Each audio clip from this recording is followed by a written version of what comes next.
환영합니다. 좋아요, 구독, 알림 설정까지.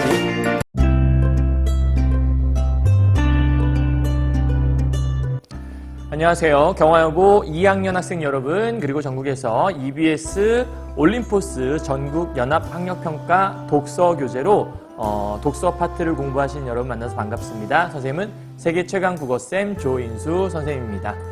자, 오늘 선생님이 이제 강의를 찍게 된 거는요, 요번에 2학년 학생들 시험 범위 중에서 올림포스 독서에서 여러분이 제일 질문이 많은 게 예술 파트 첫 번째 질문이더라고요. 그 플로티누스의 미학에 대한 질문이었는데, 읽어보니까 되게 많이 어렵다라는 느낌보다는 좀 생소하다, 그리고 독서 지문이 익숙하지 않은 친구들은 좀 어렵겠다라는 생각이 좀 들긴 했었거든요. 그래서 여러분이 좀 요번 공부할 때 모든 영역을 다 찍어주지 못하더라도 좀 어려울 만한 것들은 좀 찍어줘도 좋겠다 생각이 좀 들어서 이 강의를 좀 준비하게 됐고요. 오늘 이 강의 들어보시고 여러분이 이해했던 거하고 좀 일치하는지 여부를 좀 판단해 보시고, 선생님이 중간중간 이제 여기다 정리를 할 건데, 정리하는 거 보면서 아, 저렇게 공부하면 되는 거였구나라고 여러분이 조금 방향성을 잡아보시면 좋을 것 같아요. 누구나 들을 수 있도록 유튜브에 올려놓는 거니까 들으시는 분들은 적어도 요 지문들에 대해서는 좀 어려움 느끼지 않았으면 좋겠다는 생각이 드네요. 자, 제목이에요. 플로티누스의 미학과 예술의 존재론적 지위라고 하는 거예요. 그러니까 크게 두 가지 주제가 있죠. 첫 번째는 플로티누스라는 사람이 그러니까 미학이라는 게 아름다움에 대해서 뭔가 좀 학문, 그러니까 아름다움을 연구한다? 그걸 우리가 이제 미학이라고 하는 건데, 아름다움이란 무엇인가? 그래서 예술 파트를 다루고 있는 건데요. 예술이라는 것들이 존재론적인 지위라고 했으니까, 존재론이라는 측면에서 봤을 때 예술은 어느 정도의 지위를 차지하고 있느냐. 그러니까 오늘의 키워드 두 가지는 플로티노스가 이제 미에 대해서 어떻게 말을 하고 있는지, 두 번째는 예술이라고 하는 것들이 이 미술, 그러니까 흔히 말하는 이제 존재론적인 차원에서 설명을 할 때 어느 정도 위치를 차지하고 있는지 이 두 가지만 체크해 보시면 될 것 같다는 생각이 드네요. 이해하셨죠? 자, 그러면 일단은 우리가 항상 지문을 볼 때는 문제부터 확인하고 들어가는 거라고 선생님 말씀드렸잖아요. 그래서 이렇게 먼저 확인해 보도록 하죠. 우선 지문에서 요거 1번 문제예요. 윗글에서 언급된 내용이 아닌 것은 무엇입니까? 선생님, 중간고사에 혹시 이 지문이 나온다면 문제가 그대로 나올 수 있을까요? 당연히 그렇진 않겠죠. 왜냐하면 이 문제는 EBS 교재를 만들 때 만든 선생님의 어떤 저작권이 있는 거니까.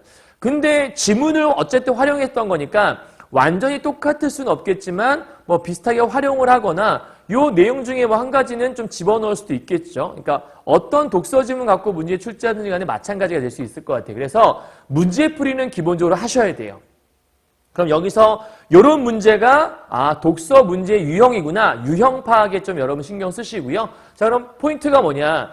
1번, 요게 만약에 본문에 나와 있다면 미에 대한 피타고라스 학파. 그럼 피타고라스 학파가 나오는지 확인해 보시고 피타고라스 학파가 미에 대해서 어떻게 생각을 하고 있는지 체크해 봐야겠죠. 두 번째, 플로티노스라는 사람이 나오나 보다. 그럼 여러분 딱 보면 알겠지만 네모 쳐놓은 부분이 사람이구나라는 걸 여러분 체크할 수 있겠죠. 그래서 플로티노스가 분류한 예술의 유형. 그러면 예술을 예를 들면 예술은 무슨 예술 있고 무슨 예술 있고 무슨 예술 있다 이렇게 분류한 게 있는지 찾아보란 얘기예요.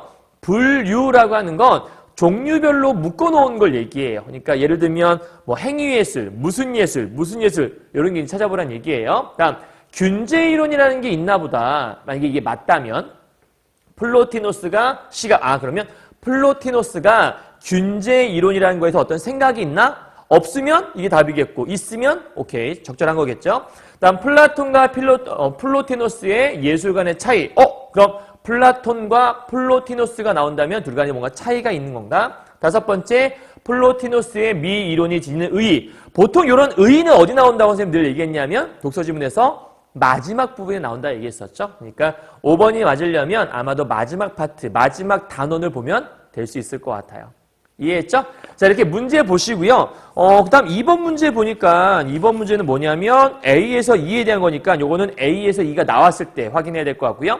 3번 문제는 피타고라스, 플라톤, 플로티노스가 보기에 대해 보일 수 있는가? 지금은 몰라요. 다 읽어봐야 알 수 있을 것 같아요. 4번도 플로티노스와 칸딘스키니까 플로티노스 정리가 끝나야 될 것 같고 5번도 마찬가지인데 5번은 보니까 기역, 니은 나왔으니까 기역, 니은 읽은 다음 문제 풀어야 될 것 같아요. 그래서 각각의 문제들을 언제 풀어야 될지 점검하시고 자, 이 시간은 본문 중심으로 가셔야 되는데요. 일단 선생님이 이렇게 포인트 잡아드릴 건데요. 선생님이 독서 지문 강의할 때마다 늘 잡아드리는 거죠. 그래서 여러분이 혹시 이 지문을 읽었다면, 아니 읽었겠죠. 시험 공부했으니까. 읽었는데 내가 여기 보여주는 요 5가지를 말할 수 있다. 외워서 말하는 거 말고요. 본문 보면서 이 부분은 이렇게 설명하면 돼 라고 말할 수 있으면 공부 잘하신 거예요. 자, 보죠. 첫 번째, 피타고라스의 균제 이론의 특징. 피타고라스라는 사람이 균제 이론이라는 것들을 주장했나 보다. 그것의 특징을 내가 말할 수 있으면 오케이. 두 번째, 균제 이론에 대해서 피타고라스랑 플로티노스가 어떠한 의견 차이를 보이는지 설명할 수 있어야 되고요. 세 번째, 예술의 가치에 대해서는 피타고라스와 플로티노스 그러면 이 책에는 여러분이 제대로 읽었다면 피타고라스와 플로티노스가 뭔가 대립적인 관점을 갖고 있나 봐요. 그걸 비교하는 게 포인트. 그래서 이따 맨 마지막에 피타고라스와 플로티노스의 관점의 차이를 표로 정리 한번 해드릴 거예요. 그다음 세 번째요. 일자, 정신, 영혼, 자연, 진료. 낯선 단어들이 좀 있어요. 진료 특히 이런 것들. 자, 이 5가지가 어떤 관계에 있는지 이걸 말할 수 있어야 제대로 읽은 거고요. 네 번째, 플로티노스가 본 예지계와 현상계. 이런 말 때문에 좀 어려웠을 거예요. 근데 크게 어렵지 않게 좀 쉽게 설명해 드릴 테니까 보고 판단하시면 되고요. 5번째, 유출과 테오리아가 무슨 말인가?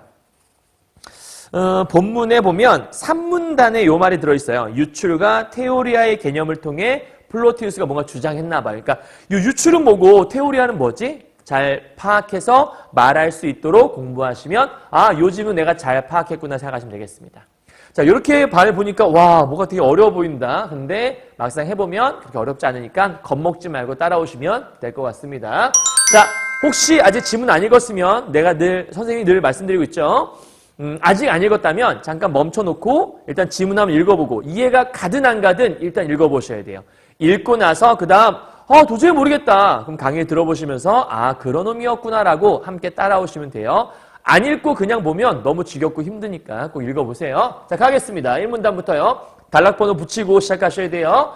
미의 본질에 대한 최초의 연구는 최초의 연구가 있으니까 또 다른 연구도 있겠죠. 자, 일단 첫 번째 여기부터 필기해 봅시다. 미의 본질에 대해서 지금 연구를 한 건가 봐요. 그래서 누가 연구했나 봤더니 미의 본질에 대해서 최초 연구는 고대 그리스의 피타고라스 학파에 의해서 이루어졌는데 이들은 그러니까 미의 본질 연구했으니까 그 아름다움이라고 하는 그 미가 물질적인 대상의 형식적인 구조 속에 표현되는 객관적인 법칙이라고 생각했다는 거예요. 누가요? 피타고라스 학파가요. 그러니까 지금 현재 미의 본질에 대해서 최초로 연구한 사람이 있었는데 그가 바로 누구냐? 피타고라스였다. 그런데 피타고라스가 어떠한 주장을 했는지 살펴보았더니 일단 첫 번째로 대상의 형식적인 구조 속에 표현되는 객관적인 법칙. 그럼 피타고라스는 미라는 거를 뭐라고 봤냐면 미는 객관적인 법칙이다라고 파악을 했다라는 거예요.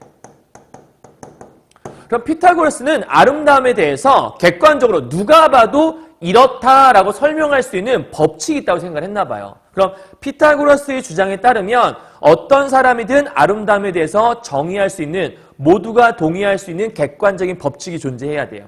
객관이라고 하는 건 여러분이 보기에 선생님이 객관적으로 잘생겼다. 이게 무슨 말일까요?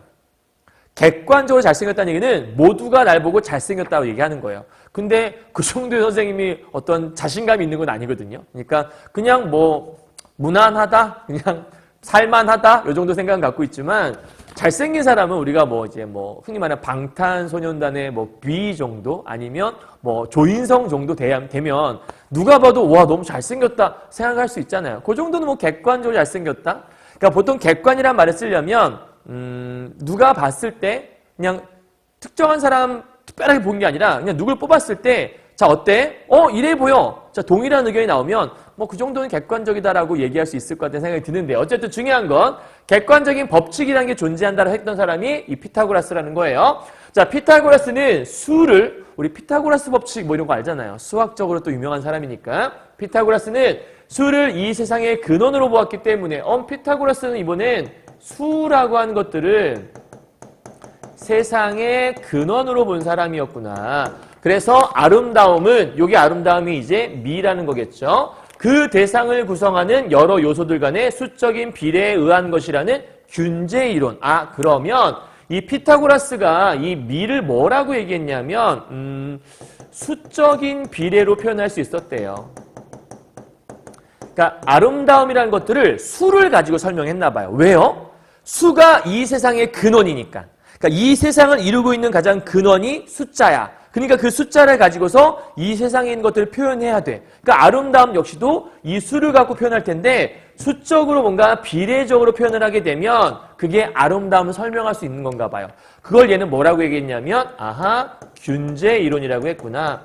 그럼 균제 이론이 무슨 말인지 정확히는 모르겠지만 그냥 수적인 비례를 가지고 설명한 게 균제 이론. 여러분 그 보기 속에 하나 있던데 우리가 흔히 이제 사람이 뭔가 좀 이렇게 비율이 좋다 이런 말들 많이 하잖아요. 흔히 우리 이제 팔등신 이런 거 들어봤죠. 머리가 이제 사람 키를 전체를 봤을 때 머리를 하나로 보면 그 머리를 하나, 둘, 셋, 넷 머리 8개만큼 합한 만큼의 키를 갖고 있다. 우리가 8등신이라고 하죠. 그리고 6개면 이제 6등신, 5개면 5등신. 그러니까 머리가 크면 클수록 등신이 좀 짧아지는 거라 볼 수 있겠죠. 그래서 보통 우리가 이제 비율이 좋다, 잘생겼다라고 얘기하면 우와 8등신, 9등신 이렇게 얘기하잖아요. 그러니까 그런 것들을 우리가 이제 수적인 비례로 표현했다고 얘기할 수 있을 것 같아요. 자, 어쨌든요. 균제 이론이라는 것들은 수적인 비례로 표현한 것들이 균제 이론인데 피타고라스 철학은 그 후 플라톤이나 아리스토텔레스 등 서양 철학사를 주도한 이들에게 수용되어서 그러면 플라톤과 아리스토텔레스에게 피타고라스의 철학이 들어갔나 보죠. 그래서 수용되어 균제 이론은 서양 미학의 하나의 전통. 그러면 이 피타고라스의 이 수적인 비례가 균제 이론 요 내용 자체가 서양의 무슨 이론? 전통 이론을 대표하는 사람으로 바로 피타고라스를 얘기할 수 있겠구나. 이렇게 생각하면 되겠네요. 그럼 앞으로 글을 보다가 뭔가 좀 서양의 전통 나오면 누구 생각해요? 피타고라스를 떠올리면 되는 거죠. 자, 주제는요. 피타고라스가 주장한 균제 이론의 특징과 그 의의에 대해 설명하고 있다. 그렇죠. 이 균제 이론의 의의가 뭐예요? 서양 미학의 하나의 전통이 될 정도의 어떤 가치를 갖고 있다는 거니까. 여기까지 이해했죠? 자, 간단해요. 미의 본질에 대해서 최초 연구한 사람이 누구예요? 피타고라스예요. 근데 피타고라스는 일단 기본적으로 객관적인 법칙이 있다고 생각을 한 거예요.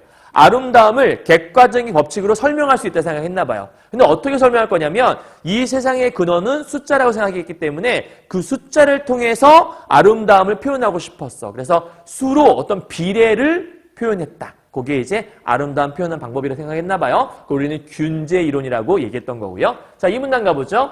플로티노스. 자, 이제 피타고라스 지나갔어요. 플로티노스. 이 사람은 무슨 생각했는지 살펴보도록 할게요. 자, 플로티노스는 뭐냐면 밑에 보죠. 몇 가지 이유를 들어서 미의 본질을 균제로 대표되는 수적 비례에 있는 것이 아니라 그러면 우리 좀 전에 미의 본질이 균제로 대표된다, 수적 비례다라고 얘기한 사람이 누구였죠?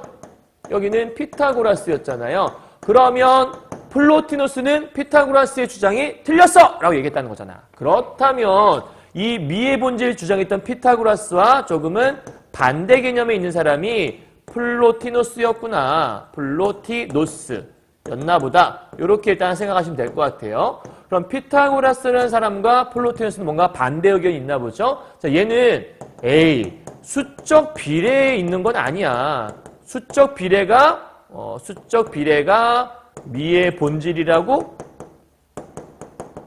이건 아니지. 이렇게 얘기했던 거예요. 그럼 뭔데? 자, 균제 이론이라는 것은 부분과 전체의 관계 속에서 아름다움을 찾는 것이다. 아까 선생님 얘기했잖아요. 팔등신 같은 거 얘기할 때, 자, 머리라는 하나의 부분이 전체 속에서 몇 개를 가지고 있나. 이게 이제 부분과 전체의 관계를 설명한다 볼 수 있을 것 같아요. 자, 그런 것이 균제 이론이니까 균제 이론의 정의가 나와 있는 건데, 혹은 특징이라고 얘기할 수도 있을 것 같아요. 자, 플로티노스는 균제를 이루고 있는 대상이라 하더라도 아름답지 않은 경우가 있다. 그러니까 팔등신은 다 멋있나? 그게 아닐 수 있다라는 거죠. 그러니까 지금 피타고라스는 균제 이론에 적합해 무조건 아름다운 거야. 그게 객관적으로 판단하는 거죠. 그러니까 누가 봐도 균제에 합당하면 얘는 수적인 비례가 아주 아름답기 때문에 아름다움, 미를 가지고 있어. 근데 이 플로티노스는 아니 균제 이론에 합당하다고 해서 다 잘생긴 거야? 다 멋있는 거야? 예쁜 거야? 내가 보기엔 아닌데? 이럴 수 있다는 거죠. 그러면 객관적이지 않고 주관적일 수 있다는 얘기 아닐까요? 또 하나, 균제를 이루고 있지 않은 단순한 색이나 소리도 아름다울 수 있다. 아, 그러면 플로티노스의 주장은 뭐냐면 수적 비례는 미의 본질과 일치하지 않아. 이게 이제 첫 번째 특징인 거고, 두 번째, 균제를 이루어도 아름답지 않을 수 있다. 이게 이제 이 플로티노스의 생각인 거죠. 그리고 세 번째로 이 반대의 경우도 있는 거예요. 균제가 없어. 여기 보니까 균제를 이루지 않았어. 단순한 색이나 소리. 그러니까 뭔가 복잡하지 않고 그냥 단순한 거는 균제를 이룰 만한 것들이 아닌가 봐요. 근데 이런 것들도 뭐 할 수 있다? 오히려 아름다울 수 있는데? 그러니까 균제를 이뤘다고 해서 아름다운 건 아니다. 균제를 이루지 못했다고 해서 또 아름다울 수 있다. 이게 꼭 같이 가는 건 아니란 얘기네요. 그죠? 그게 이제 요 얘기하는 것 같아요. 왜냐하면 이 수적 비례라고 하는 거 우리가 아까 균제라고 얘기했잖아요. 그러니까 균제가 꼭 미의 본질은 아니다. 그걸 이렇게 설명하고 있는 거예요. 하나 더 얘기하네요. 또한 그는 품위 있는 행동이나 훌륭한 법률과 같은 것들도 아름다울 수 있다. 그러니까 법이 아름다울 수 있고 행동도 우리가 아름다울 수 있잖아요. 그러니까 어떤 외적인 모습뿐만 아니라 어떤 품위 있는 행동이 멋있으면 되게 아름다운 행동을 하고 있다. 이렇게 얘기할 수 있으니까. 그런데 이 행동이나 법률 같은 것들은 비물질적인 것들이니까 좀 약간 추상적이잖아. 그죠? 행동 같은 것들. 그럼 비물질적인 특질들은 어떻게 균제에 적용하지? 그러니까 세 번째 넘어서 네 번째는 균제를 적용할 수 없는 것들도 존재할 수 있지 않겠나? 그럼 이 세상은 균제를 이루어야지만, 즉 수적인 비율이 아름다워야지만 미라고 얘기했었는데 아니 균제를 적용하지 못하는 것도 있잖아. 그리고 균제를 이루었다 하더라도 안 아름다울 수 있잖아. 균제를 이루지 못했다고 해도 아름다울 수 있잖아. 꼭 균제가 미의 본질이야? 이거 아닐 수 있잖아. 그럼 결과적으로 이 플로티노스는 여기 있는 피타고라스를 뭐 했다고 볼 수 있냐면 비판했구나. 혹은 반박했구나. 이걸 알 수 있겠네요. 그죠? 그러니까 주제는요. 피타고라스의 균제 이론을 비판한 혹은 반박한 플로티노스 이렇게 우리 정리할 수 있겠네요. 자, 그럼 여기까지 딱 보게 되면 피타고라스와 플로티노스 뭔가 반대 의견을 갖고 있나 보다 정도로 여러분이 기억하시면 될 것 같아요. 자, 그래서 3문단 가요. 미의 본질에 대한 전통적인 견해를 부정한 플로티노스. 그러면 미의 본질에 대한 전통적인 견해가 뭐죠?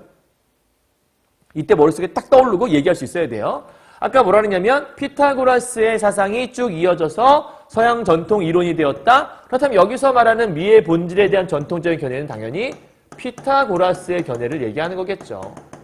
정확히 얘기하면 여기서 구체적으로 예를 들면 균제 이론 얘기하는 거죠. 그래서 균제 이론을 부정한 플로티노스.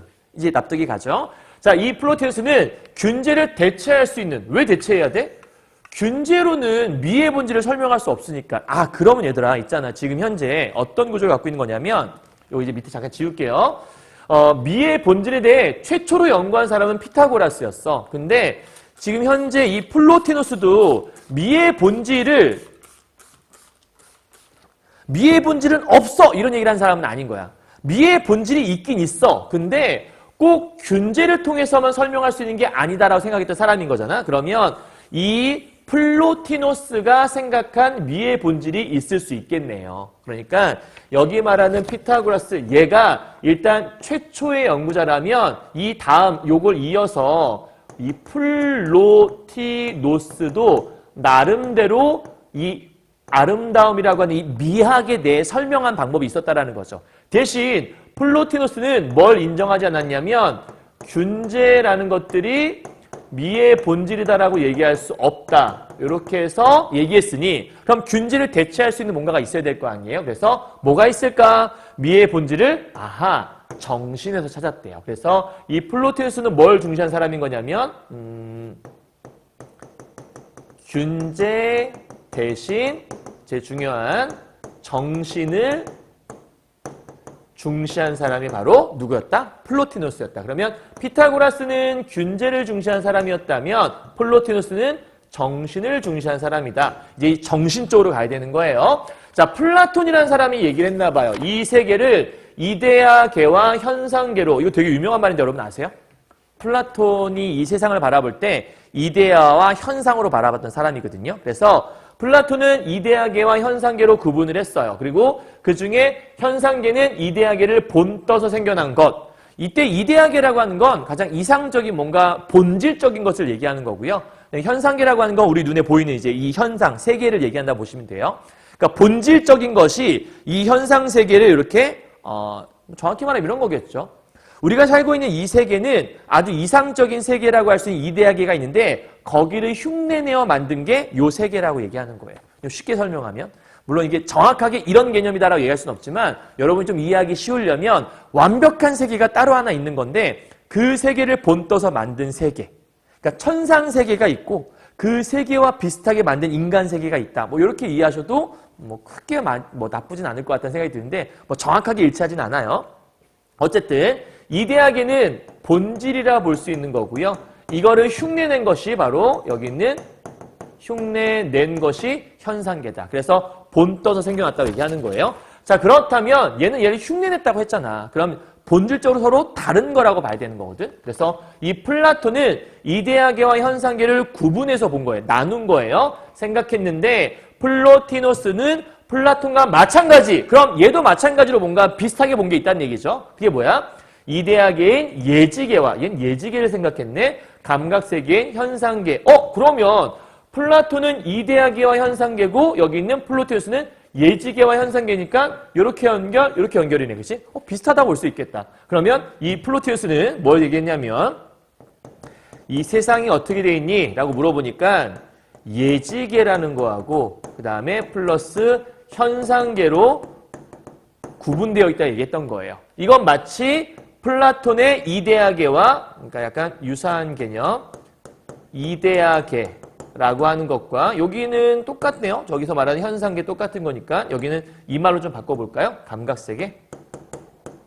감각세계라고 할 수 있는 현상계 이렇게 구분했던 사람이 누구다? 바로 플로티노스다 얘기하는 거예요. 자, 근데 중요한 건 그러나 두 세계가 근본적으로 단절되어 있다. 자, 단절이라고 하는 것들은 끊어져 있다는 얘기잖아요. 그러면 누가 이랬냐면 플라톤이 이랬다는 거예요. 왜냐하면 플라톤이 보기에 이데아계는 완벽한 세상이거든요. 완벽한 본질이야. 그러니까 그거와 똑같은 곳이 이 현상계가 아니라 걔를 그냥 흉내내어 만든 가짜야. 그렇기 때문에 여기는 저기 세계하고는 구분된 공간을 볼 수 있죠. 단절되어 있다고 본 플라톤과는 달리. 그럼 구분되어 있다고 봤는데 다르다는 얘기는 단절되어 있지 않다고 보지 않았을까? 라고 추리해 볼 수 있죠. 플로티노스는 유출과 테오리아의 개념을 통해 이 둘이 연결, 여기 써있네. 연결. 그러면 단절과 반대 개념이 이렇게 써있네요. 그죠? 오케이? 자, 그러면 이 세상을 예지계와 현상계로 보았고 이 두 개가 어떻게 되어 있다? 연결되어 있다라고 본 사람이 누구다? 플로티노스다. 그리고 연결될 때 사용되었던 개념이 뭐냐면 저기 보니까 유출이라는 개념이 하나 있고 그 다음에 테오리아. 이걸 통해서 여기 나온 것처럼 연결이라는 것들을 설명할 수 있다라고 얘기하는 거예요. 자, 먼저 보도록 하죠. 플로티노스에 의하면 세상의 근원인 일자가 또 어려운 개념이 나왔어요. 그죠? 자, 일자가 있는데 일자니까 하나의 사람. 그러니까 하나뿐인 사람이니까 여러분 좀 쉽게 이해하면 그냥 뭐 하나뿐인 존재, 하나님 이렇게 생각하면 좀 어렵지 않지 않을까요? 그러니까 근본적인 존재. 그래서 하나뿐인 존재, 이 세상의 근원이에요. 세상의 근원은 일자라고 하는데 가장 완전하고 충만한 원천이라는 존재가 있다는 거예요. 그러니까 지금 플로티노스에 따르면 일단 이 세상에는 일자가 존재해요. 그런데 마치 광원과도 같아서 만물은 일자의 빛이 흘러 넘침, 즉 유출. 유출이라는 게 뭐라는 거야? 유출은 흘러 넘친다. 요게 흘러 넘치는 요게 유출하고 똑같은 말이라는 거야. 그럼 이제 이 일자로부터 뭔가가 유출되어서 여기가 제일 중요해. 순차적으로 생성된다. 그러니까 뭔가가 유출부터 시작해서 뭔가 만들어진다라는 거예요. 뭐가 만들어져? 일자로부터 자 정리해보죠. 먼저 나온 것이 있는데 그것은 바로 절대적이면서 초개별적인 정신이라는 게 있다. 우리 아까 정신 봤는데 어디서 봤지? 여기 봤네.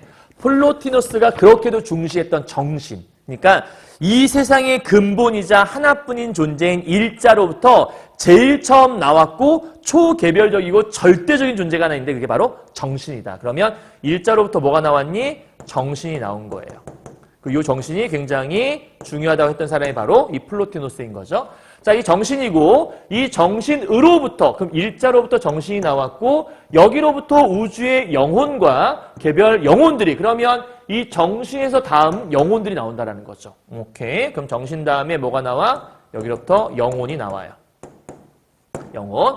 자, 그래서 영혼들이 산출된다. 산출이라고 말했지만 사실은 이렇게 쉽게 생각하면 될 것 같아요. 일자로부터 뭔가가 유출되면서 그러니까 일자에 있던 것들이 밖으로 유출되면서 그로부터 정신이라는 게 만들어졌고 이 정신이 또 한 번 유출되는 과정을 통해서 영혼이 만들어졌다. 이렇게 생각하면 될 것 같네요. 자, 그래서 밑에 보니까 일자, 정신, 영혼 이 세 가지 존재자들이 비물질적 예지. 아, 그러면 지금 현재 여기까지가 우리가 아까 얘기했던 여기 예지계에 해당하는 부분이구나. 이렇게 얘기할 수 있을 것 같아요.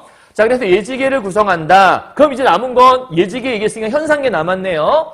이를 뒤이어 감각적 존재자들의 현상계가 출현하는데 나오네. 그러니까 지금 예지계 요 다음에 이 뒤이어라고 했으니까 뒤이어? 순차적으로. 그러면 예측하건대 예지계가 일자, 정신, 영혼 순서라면 요 뒤를 이어 현상계가 차례대로 하나씩 더 뭔가 나오게 될 것 같아요. 갑시다. 먼저 영혼으로부터 자 마지막 이 영혼으로부터 실제하는 감각 대상들의 세계인 자연이 유출되었다. 아하, 그러면 이 영혼이 이렇게 흘러와서 이제 뭐가 만들어지냐면 자연이라는 게 이렇게 이제 만들어지고요. 그럼 자연이 어떻게 된 거야? 영혼이 유출되어서 만들어진 거죠. 그리고 다시 자연으로부터 가장 낮은 단계의 존재자들이 아무런 형상이 없는 진료라는 것들. 여러분 책에 보면 진료가 물체의 생성과 변화의 바탕이 되는 재료. 그러니까 어떠한 물질을 만들 때 가장 기본이 되는 재료를 진료라고 한대요. 그래서 이 자연으로부터 다음 단계가 진료가 생성된다라고 이렇게 얘기를 하고 있는 거죠. 물론 자연으로부터 또 한 번 유출이 됐네요. 자, 그러면 일자에서 유출되어 정신이 만들어졌고 여기서 유출되어 영혼이 만들어졌고 요 위에 단계는 예지계, 요 밑에 단계는 그러면 당연히 뭐가 되겠어요? 현상계가 되는 거겠죠. 그죠? 그러면 여러분 잘 보세요. 여기서 여기까지 가고 끊어지고 이렇게 온 게 아니라 영혼에서 유출됐으니까 쭉 연결되어 있잖아. 그래서 아까 여기 보니까 연결이라는 말 쓴 거야. 플라톤은 이 세계랑 이 세계를 끊어졌다 본 건데 플로티노스는 여기랑 여기가 연결되어 있다고 얘기했던 거죠. 그러니까 이래서 연결되는 거구나. 이해했죠? 자, 계속 가볼게요. 진료 유출된다. 그러면 여기까지 주제는요. 3문단이네요. 미의 본질을 정신에서 찾은 플로티노스 견해의 특징이 바로 이렇게 보인다. 뭔데요? 연결되어 있다라는 거죠. 그러니까 플로티노스는 세상을 두 개로 나눠보긴 했는데 나누긴 했지만 그 안에 존재하는 것들이 연결되는 걸 보니 플라톤과 좀 다른 점이 있더라. 플라톤과 공통점은 뭐였어? 이 세계를 뭔가 근본적인 세계인 이데아계와 그 다음 밑에 있는 현상계로 구분했다라는 거. 근데 플라톤은 그 구분한 세계가 완전 단절된 공간이라고 한다면 플로티노스는 연결된 공간이다라고 설명했다라는 거죠. 여기까지 이해했죠? 어렵지 않았어요. 그죠? 자, 넘어갑시다. 일자에서 정신, 영혼, 자연, 진료들의 유출. 아하. 지금 여러분 잘 보셔야 돼요. 분명히 아까 뭐라 그랬냐면 얘가 연결되는 걸 설명할 때 유출과 테오리아 설명한다 했잖아. 근데 테오리아는 아직 안 나왔어. 그러면 유출만 갖고 지금 설명하고 있는 거야. 자, 이 유출은 존재의 완전성 정도에 따라 순차적으로 이루어진다. 그러면 지금 현재 존재의 완전성 정도에 따라 순차적이면 점점 존재의 완전성이 달라진다라는 거잖아. 근데 우리가 알고 있기로 여기는 일자가 가장 완전한 존재였잖아. 하나뿐인 존재. 그러면 당연히 여기서부터 이렇게 갈수록 여기가 완벽했다면 여기는 좀 불완전할 수 있겠네. 예측해보건데, 그죠? 그래서 밑에 순차적으로 이루어지는 것으로 자기 동일성의 타자적 발현. 이게 좀 어렵죠, 말이.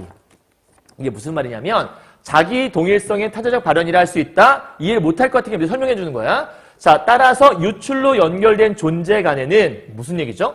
여기서부터 여기, 여기서부터 여기, 이 존재들, 이 존재 간에는 어떤 동일성이 유지되어 있으니, 자, 쉽게 설명할게요. 봐요. 유출해서, 이제 정신에서 유출되어 영혼이 만들어졌어. 그러면 얘는 어디서 왔어? 여기서 왔어. 여기서 나온 거라면 이 여기 속에는 정신 속에 있는 무엇인가가 여기 들어있지 않을까? 그러니까 얘와 얘는 뭔가 동일한 점이 있다라는 거예요. 그러니까 완벽하게 똑같진 않을 수 있겠지만 여기서 뭔가가 흘러나와서 얘가 됐다는 얘기는 뭔가 비슷한 점이 있겠죠. 그걸 동일성이라고 하는 거예요. 그래서 위에 보면 자기 동일성의 타자적 발현, 쉽게 설명하면 이런 거예요. 얘와 같이 뭔가 동일한 게 다 여기는 영혼은 정신의 입장에서 보면 얘는 타자잖아. 얘는 자기고. 그러니까 이 정신, 얘의 자기 동일성이 영혼이라는 타자 속에 발현되어 있다. 여기에도 들어있다. 이런 얘기예요. 무슨 말인지 이해했어요? 그러니까 자기 동일성이라는 게 타자 속에 이렇게 어떻게 된 거야? 유출된 거죠. 그래서 여기 있는 이 자기 동일성, 그러니까 나와 똑같은 뭔가 성질이 나에게만 있지 않고 유출되어 타자에게 들어가서 쟤한테서 나타났다, 발현되었다 이렇게 얘기하는 거예요.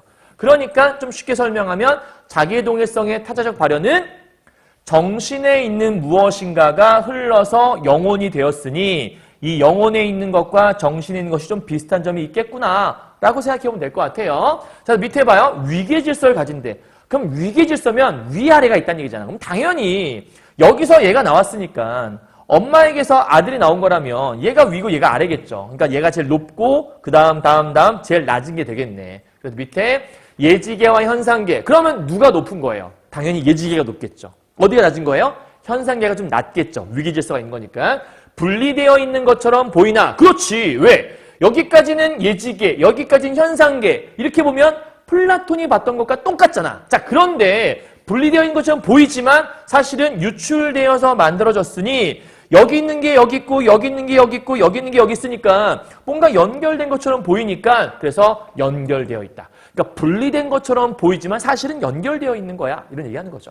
그래서 이것이 플로티너스의 주장이었다. 이런 생각에 의거해서 미, 아름다움이라고 하는 거. 우리 계속해서 지금 얘기하는 건 미의 본질을 얘기하는 거니까요. 자, 아름다움은 마치 빛이 그 광원에서 멀어질수록 밝기가 약해지듯이. 그렇잖아. 빛이 처음에 쫙 비치면 거리가 멀수록 점점 빛이 약해질 수 있잖아요. 그래서 일자에서 진료, 즉 여기서부터 이렇게 쭉 내려올수록 점차 추에 가까워져. 그렇다면 일자가 가장 아름다움. 여기가 미겠죠.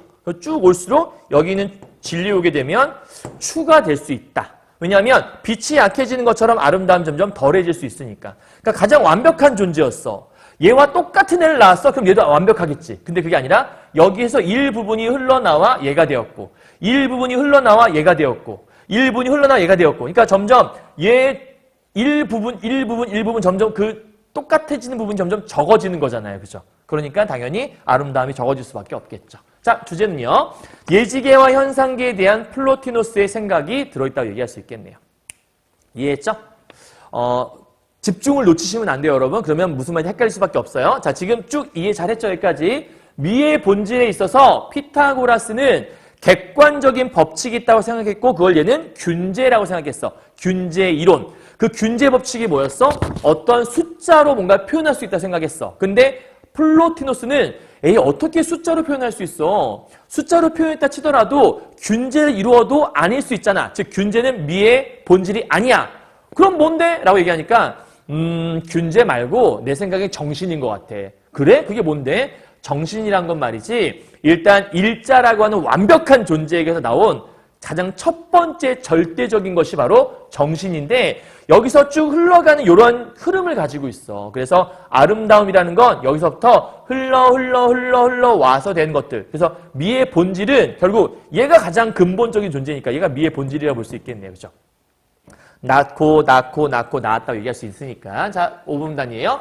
자, 미에 대한 플로티노스의 이런 생각으로 인해 그는 예술의 가치에 대해 자, 이제는 예술의 가치. 자, 지금 미의 본질에 대한 얘기를 했다면 이제는 예술의 가치야.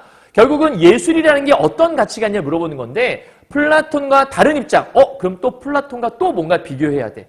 플라톤과 아까 비교점이 뭐였냐면 공통점은 예지계와 현상계, 플라톤은 이데아계와 현상계 둘 다 나눠놓은 것 같았지만 플라톤은 단절되어 있다. 플로티노스는 단절 아니야. 연결되어 있어. 여기였어. 자, 이제 플라톤은 예술을 어떻게 봤냐? 이데아계를 모방한 현상계를 다시 모방하는 것이다. 자, 그러면 잠깐 필기 간단하게 하시고요. 자, 지울 거예요.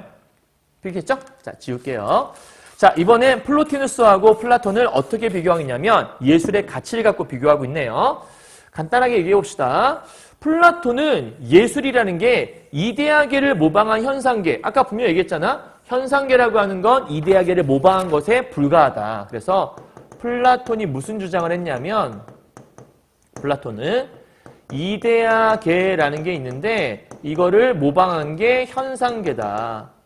이렇게 얘기한 거니까 이거를 모방한 게 바로 현상계라고. 그러니까 이데아계에서 나온 게 현상계라는 거죠. 자, 이것을 다시 모방한 것에 불과하다고 폄하했다. 뭐가요? 예술이요. 그러면 이데아계에서 나온 게 현상계고 얘를 또다시 모방한 거. 이것이 바로 뭐냐면 예술이다. 그러면 이 플라톤이 보기에 예술이라고 하는 건 이데아계보다도 한참 아래에 있는 가장 최저에 있는 얘가 본질이잖아. 플라톤이 보기에 가장 본질적인 게 얘거든. 얘를 흉내낸 게 현상계인데 그 흉내낸 현상계를 또 흉내낸 게 얘인 거야. 그죠? 그러면 진짜를 흉내낸 가짜인데 그 가짜를 흉내낸 가짜니까 완전 최악인 거죠. 플라톤이 봤을 때. 그러니까 예술은 별 볼 일 없는 것 이렇게 얘기했던 거야. 하지만 아름다움이 실질적으로 정신에서 비롯된 것으로 보고 그게 누구죠? 정신을 중요하게 여겼던 사람이 바로 플로티노스. 그지? 질적이고 정신적인 미의 중요성을 높이 평가한 플로티노스에게 예술은, 자, 이게 중요해. 모방의 모방. 그게 뭐죠? 모방한 현상계를 다시 모방한. 그러니까 이 모방의 모방이라는 것은 누구 주장이냐면 플라톤이 주장한 예술에 대한 관점인 거죠. 이게 아니라 정신의 아름다움과 진리를 물질화한 것이 된다. 그러면 이거와 반대로 플로티노스는 다른 생각을 했어. 플라톤은 예술을 얘네보다 못한 거라 생각했었는데 이 플로티노스 입장에서 뭐냐면 얘는 예술이라고 하는 거는 정신이라고 하는 것들이 얼마나 아름다운지 그리고 그 진리라고 하는 것들이 얼마나 멋있는지를 요거를 물질화한 것. 쉽게 말하면 본질적인 것들을 물질화시켜 놓은 게 예술이다라고 설명하고 있는 거예요.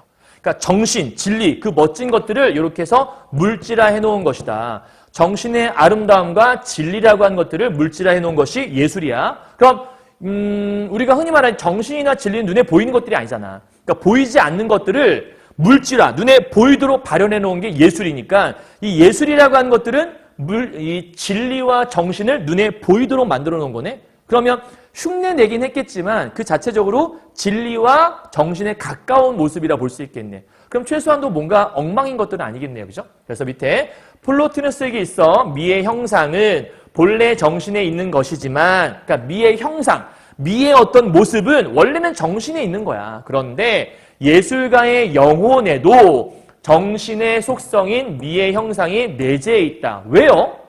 아까 뭐라 그랬어? 정신에서 유출되어 나온 게 영혼이라고 했잖아. 그러니 예술가의 그 영혼 속에는 정신에서 유출된 것들이 흘러나와 있을 거 아니야. 그러니까 내재되어 있다고 얘기하는 거겠죠. 여기서 흘러나와 영혼이 됐다고 처음 얘기했었어요. 자, 이때 영혼 안에 있는 미의 형상을 진료에 실현시키는 것. 자, 영혼에서 그 다음 뭐가 생겼지? 영혼에서 아까 자연 갔다가 자연에서 진료로 갔잖아. 그치? 다시 정리.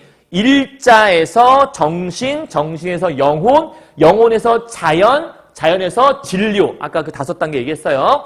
진료에 실현시키는 것이 바로 예술이다. 그럼 예술이라는 건 뭐냐면 결과적으로 아주 본질적인 것들을 가장 밑에 있는 것 쪽에다가 보여주는 것들. 어떻게 보면 예술은 제일 위에 있는 것들을 밑에 쪽에다가 연결해주는 약간 매개체 같은 느낌이다. 그죠? 그러니까 지금 영혼 안에 있는 것들, 영혼의 밑에 단계가 자연이고 자연 밑에가 진료인데 영혼에 있는 것들을 진료에 보여줄 수 있도록 만들어주는 거니까 중간 연결 단계라 볼 수 있겠죠. 그러므로 예술이란 귀납적 표상으로 형성되는 관념상을 그리는 행위가 아니라 이게 무슨 얘기냐면 귀납은 여러 가지 경험을 해본 다음에 그 경험을 통해서 그렇구나 라고 깨닫는 게 귀납이에요.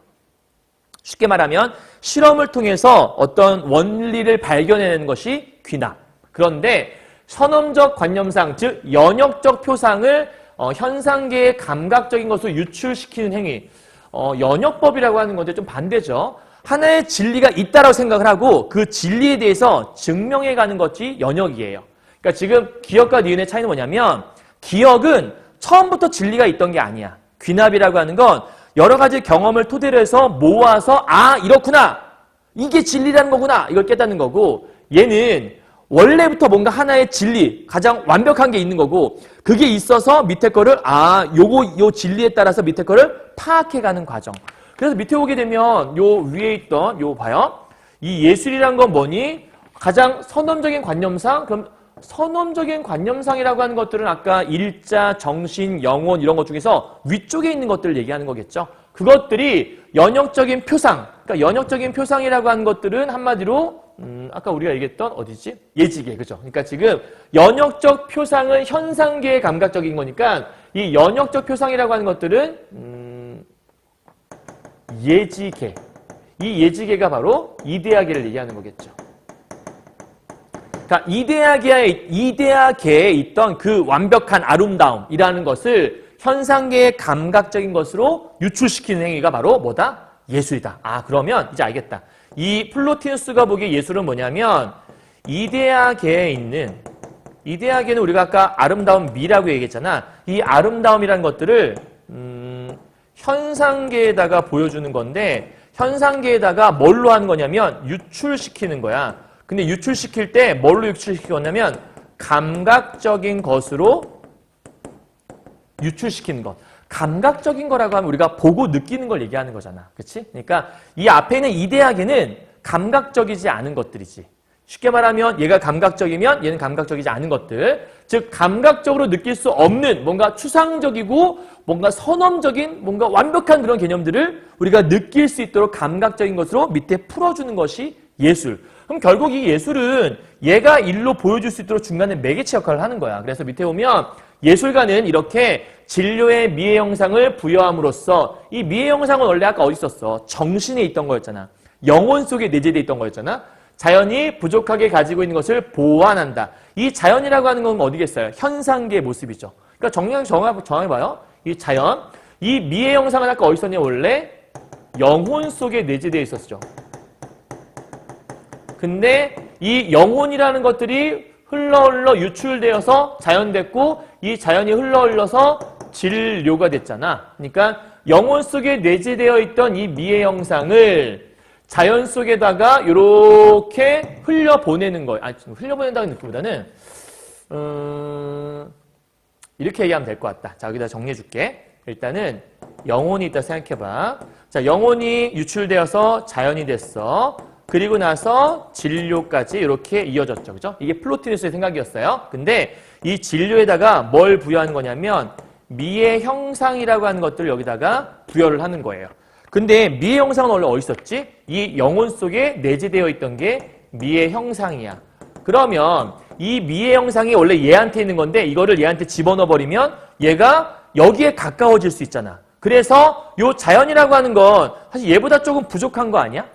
왜냐면 아까 위계 질서가 있다고 얘기했으니까. 그래서 얘는 얘보다 좀 부족한데 이 완벽한 존재에 있던 미의 형상이 여기 들어가면 이 진료가 얘를 거쳐서 일로 갈 수 있게 만들어주는 거잖아. 결국 이 자연을 좀 더 영혼 쪽에 가깝게 만들어주는 거죠. 그래서 자연이 부족하게 가지고 있는 것을 보완해준다고 얘기를 하고 있는 거예요.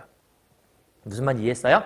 여기서 흘러서 이게 됐고 흘러서 이게 됐어. 유출되어서. 근데 이 진료, 가장 밑바닥에 있는 얘한테 미의 형상, 영혼 속에 내재되어 있던 미의 형상을 얘한테 주면 얘가 일로 흘러갈 수 있도록 도움을 줄 거 아니에요. 그럼 이 부족한 자연, 왜 부족한 거지? 여기서 흘러나온 일부가 자연이니까. 그죠? 그래서 그 일부가 된 자연을 좀 더 영혼 쪽에 가깝도록 만들어주는. 그래서 밑에 보면 플로티누스는 플라톤처럼 예술을 예지계와 현상계 다음에 예지계와 현상계 다음에 위치하는 게 아니라 그 얘기에서 예술은 예지계와 현상계 중간. 그러면 플로티누스는 이제 어떻게 보는 거야?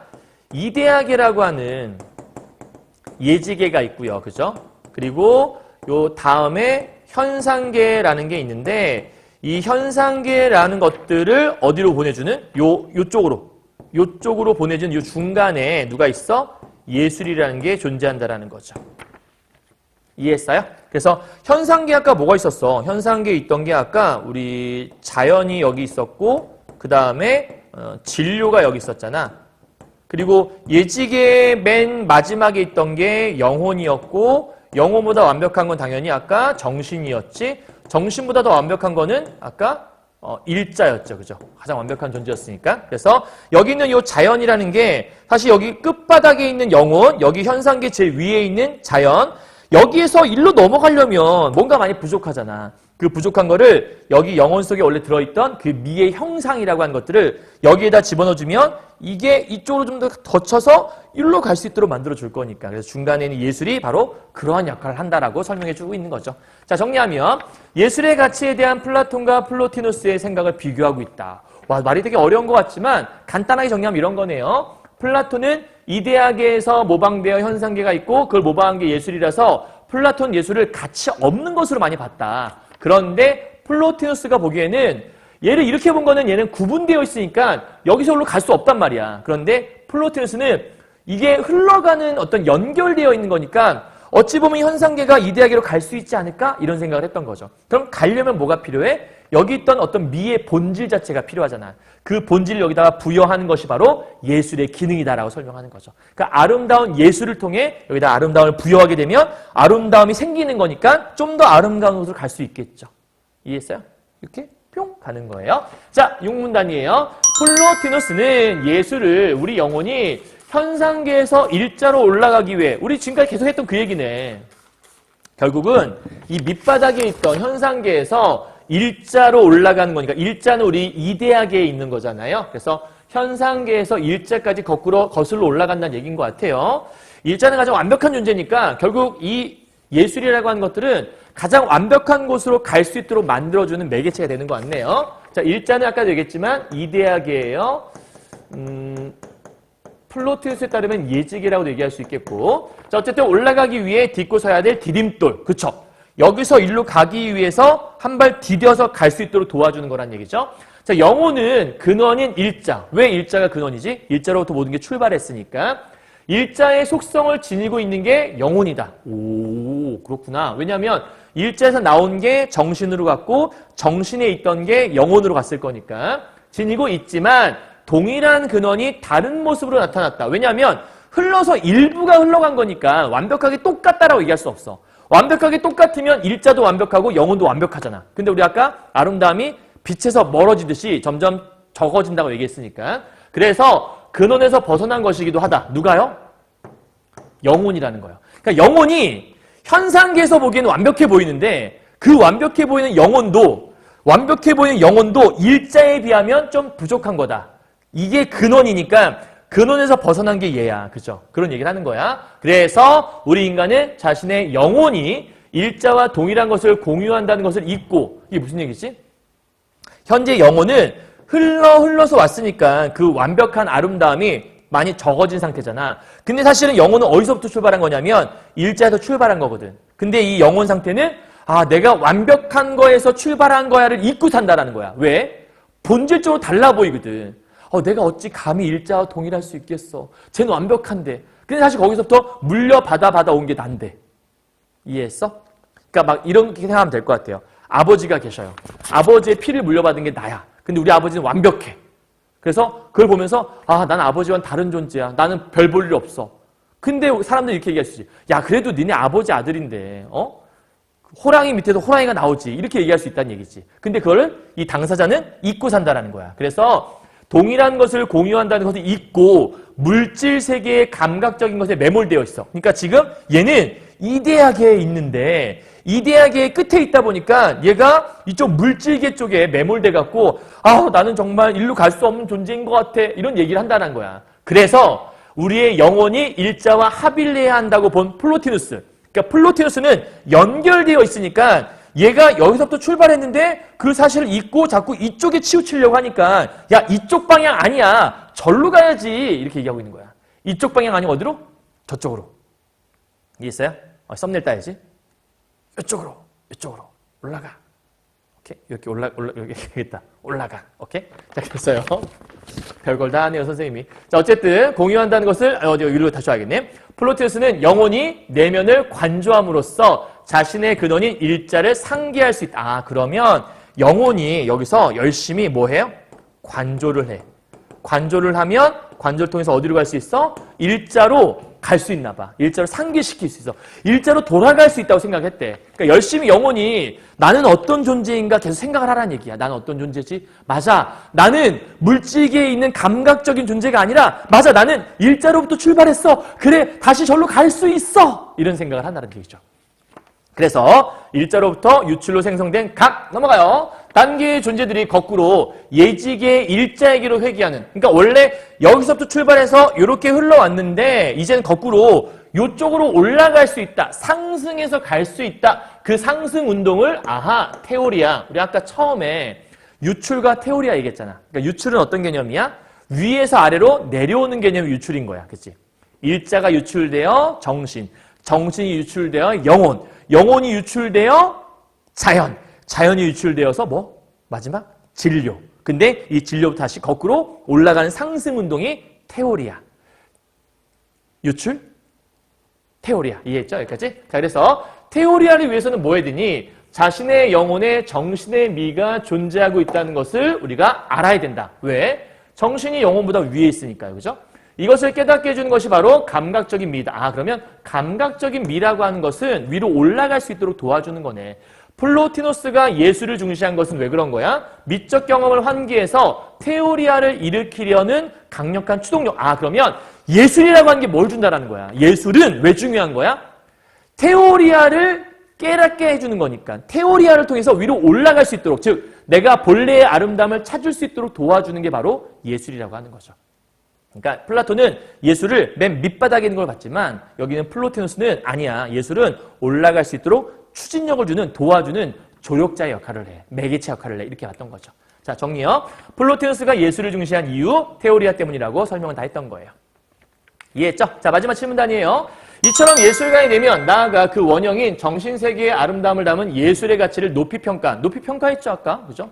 플로티노스의 미 이론은 인간의 영혼과 초월적인 존재의 신성함을 표현하려 했던 중세의 비잔틴 예술을 탄생하게 했다. 자, 플로티노스는 영혼을 되게 고귀하게 봤잖아요. 그거를 고귀하게 했던 게 바로 비잔틴 예술인가 봐요. 또한 가시적인 외부 세계의 재현을 부정하고 현실 세계에서 벗어난 예술을 이해할 수 있는 단초를 제공하였다는 점에서 그의 미 이론은 낭만주의와 현대 추상회화의 근본을 마련했다. 이런 게 이제 바로 의라고 하는 거죠. 정리. 플로티노스의 미 이론이 갖고 있는 의라고 볼 수 있겠네요. 됐죠? 여러분 이해 다 했죠? 어렵지 않았어요? 자, 정리요. 오늘의 가장 중요한 포인트는요. 플라톤과 플로티노스를 비교하고 있는 것 중에 하나였어요. 그래서 이렇게 정리할 수 있겠죠?